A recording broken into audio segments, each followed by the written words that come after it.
জন্মটা কিন্তু আদত কথা। বলছেন কুসংসর্গে জন্ম হলে জীবনটাকে করেই বৃথা।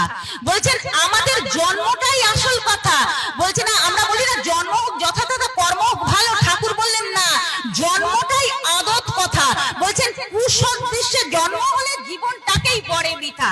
তো কম এই সুসদৃশ জীবন আমরা কেমন করে পেতে পারি তার ফর্মুলা তিনি দিলেন। কি ফর্মুলা দিলেন? বলছেন পিতায় যোগায় ধী প্রকৃতি, মায়ে যোগায় ধাত, বিসদৃশ মিলন হলে জন্মেক উপকার। তাহলে পিতায় কি করে ধী প্রকৃতি যোগাবে, মায়ে কি করে ধাত যোগাবে? বলছেন কম্প্যাটেবল ম্যারেজ, অর্থাৎ আপনাদের বিবাহটা, এই বিজ্ঞানটা এর আগে এত মহাপুরুষ এসেছেন কিন্তু এই বিজ্ঞানটা এর আগে কিন্তু কেউ দেননি।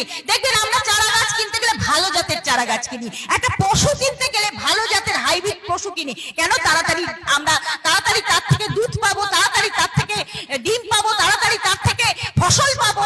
তো এই যে আমাদের প্রবণতা, কিন্তু ঠাকুর বলছেন বড় দুঃখের কথা, মানুষের বেলায় কিন্তু আমরা এটা ভাবি না কি করে আমরা ভালো মানুষ পাবো। এই বিজ্ঞানটা তিনি আমাদের হাতে করে তুলে দিয়ে গেলেন, তো এটা আমাদের গ্রহণ করতে হবে। তিনি বলছেন কম্প্যাটেবল ম্যারেজ, যেমন অঙ্ক করলে ফর্মুলা মেলে সেই অঙ্কের উত্তর মিলবে, ঠিক তেমন বলছেন পিতা আর মাতায় যদি কম্প্যাটেবল ম্যারেজ হয়, অর্থাৎ একে অপরের পরিপূরক হয়, তবে কিন্তু এই সন্তান জন্মগ্রহণ করতে পারে, এমন বিশ্ববন্দিত সন্তান জন্মগ্রহণ করতে পারে। আমাদের মায়েদের আলোচনার মধ্যে উঠে এসছে যে সুভাষচন্দ্র, নেতাজি সুভাষচন্দ্র, যাকে আমরা নেতাজি বলি, এই দেশবাসীর তিনি মানে অন্তর্ধান হওয়ার পরেও আমরা তাকে কামনা করি, প্রার্থনা করি এমন সন্তান। স্বামী বিবেকানন্দ এমন সন্তান, বিদ্যাসাগর এমন সন্তান। আমরা কেন প্রার্থনা করি, কেন তাদের মায়েদেরকে স্মরণ করি না? এই সব সন্তানরা অনেকের কথা ভেবেছে। ঠাকুর বলছেন যে নারী যখন এই যে বিবাহ, আমাদের এই মায়েরা আলোচনা করলেন বিবাহ কথাটা, বলছেন বিবাহ মানে বিশেষ রূপে বহন করা। আমরা আগে জানতাম কি পুরুষ বিয়ে করে, বলছেন ঠাকুর বলছেন না না, পুরুষ বিয়ে করে না, পুরুষ উদ্বর্ধিত হয়, উদ্বর্ধন হয় বিয়ের, আর নারী করে বিবাহ। কেন? বলছেন বিবাহ মানে বিশেষ রূপে বহন করা। তো বহনটা কে করে? বলছেন নারী বহন করে। কি বহন করে? বলছেন তার কুলকে, স্বামীর কুল, কৃষ্টি, সংস্কার সবকিছু বহন করেন। কেমন জানেন? ধরুন বলছেন আমি একটা বীজ মাটিতে পুঁতলাম, বলছেন সেই বীজটা কিন্তু আমি খোসা সমেতে পুঁতে দিলাম, আমি কিন্তু খোসা ছাড়িয়ে পুঁতি না।